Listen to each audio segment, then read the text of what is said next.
He's not sending me the master tapes. I need that to put the record out. And I said, you owe us radio royalties. Send the check and we'll send the tapes. And I'll never forget this.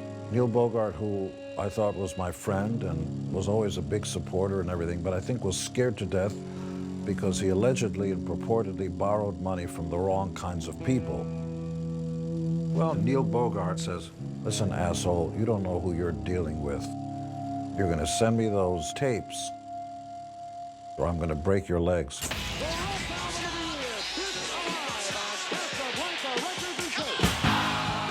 We still didn't send the album until he sent us the money. Kiss Alive came out and took off like a bloody rocket. Rock and Roll All Night live version went top 10. It was a hit. The studio version, you know, sounded okay, but when you hear the live version and the audience just chanting with them, come on.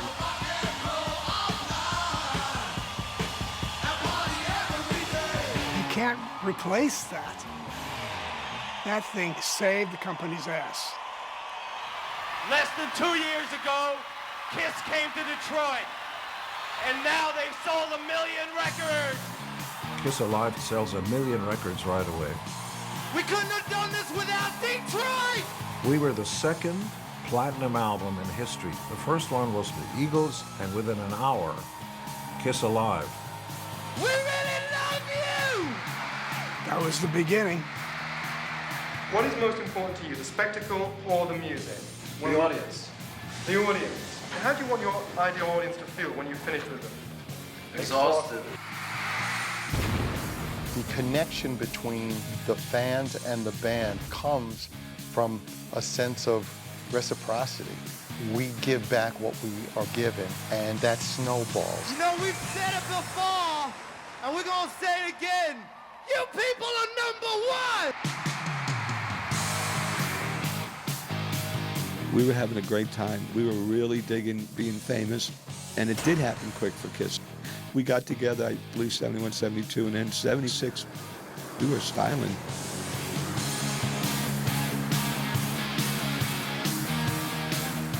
I think each one of us was really digging the limos and the dressing up with the best of clothes we could buy now. We thought we were the shit. Really hide your daughter's kisses in town. A lot of people have come up that want to taste the tongue. Hobnobbing with all the other rock stars. It was very cool. It was a very cool time. But I wanted that high all the time. When we'd leave the stage, I had to bring it back to my room.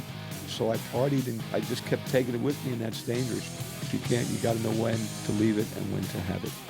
The things that I sang about, everything I envisioned became real. The kid who had to chase girls wound up being chased. And the kid who was not popular became very popular.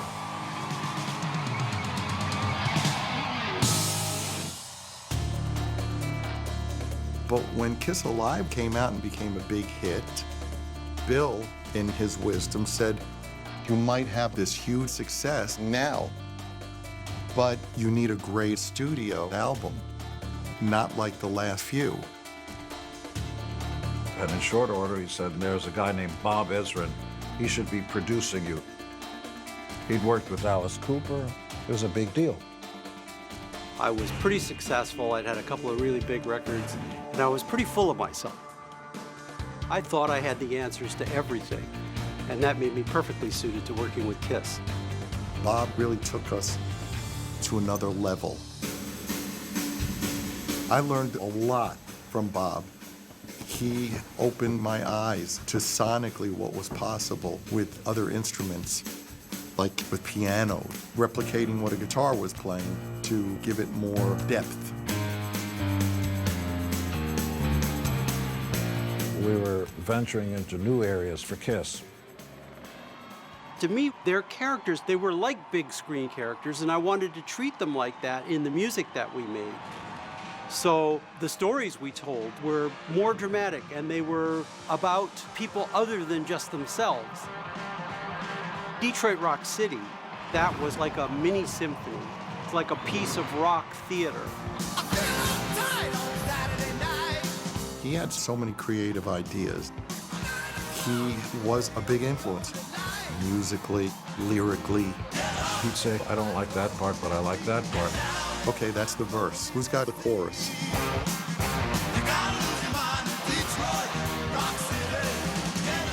And here's what the solo is going to be. Ba-da-da-da. Every note of that solo was Bob Ezrin. He told Ace what to play. Here's the harmony part. And it was great. That was not a very rock and roll approach, and to Ace's credit, I mean, he was the most rock and roll guy of the group. It just didn't sit right with him.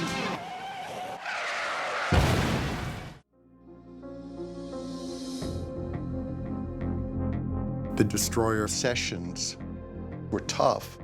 There was a lot of structure, more structure than they were used to. And yes, I wore a whistle. And yes, I used to blow it to get their attention because we didn't have time to mess around. We had to move. Paul and I liked the go back to rock school. The other guys hated it. And so we started to see some difficulties. People ask if I was aware of the tensions within the band. That's like saying, well, when you were walking through the train wreckage, did you notice that there was an accident?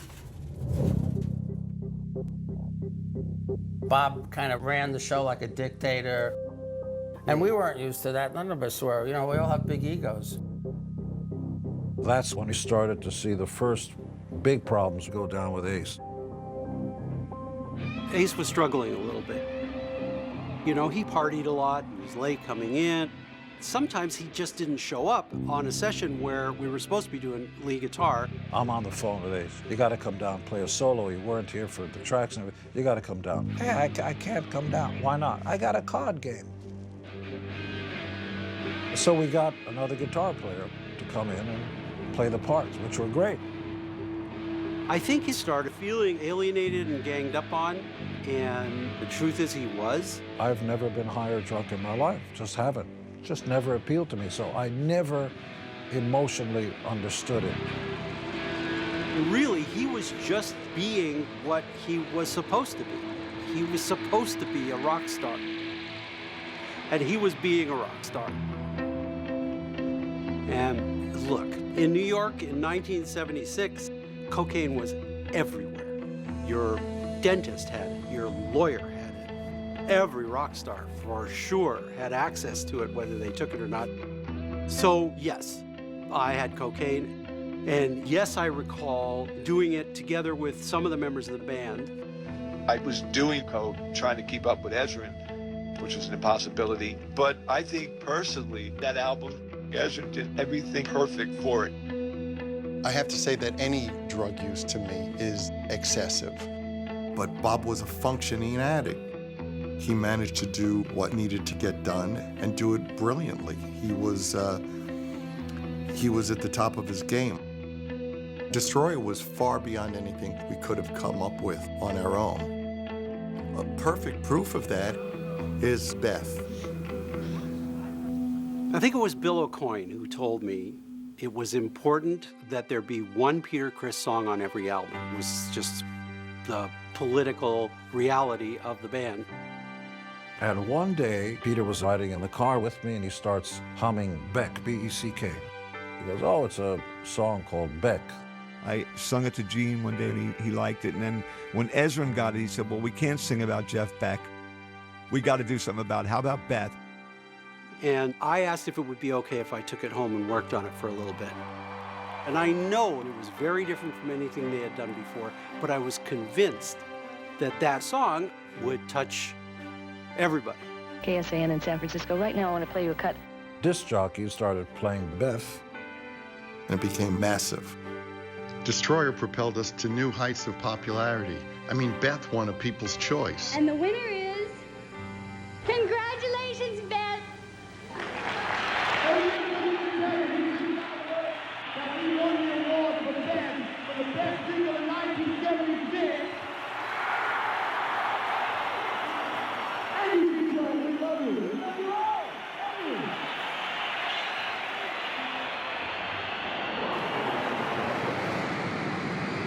By '76, when Destroyer and Beth became big hits, Our lifestyle drastically changed. Kiss, a world-renowned rock group that exploded out of nowhere. All of a sudden, we were one of the biggest bands in the world. Kiss is said to be sharing the popularity the Beatles enjoyed.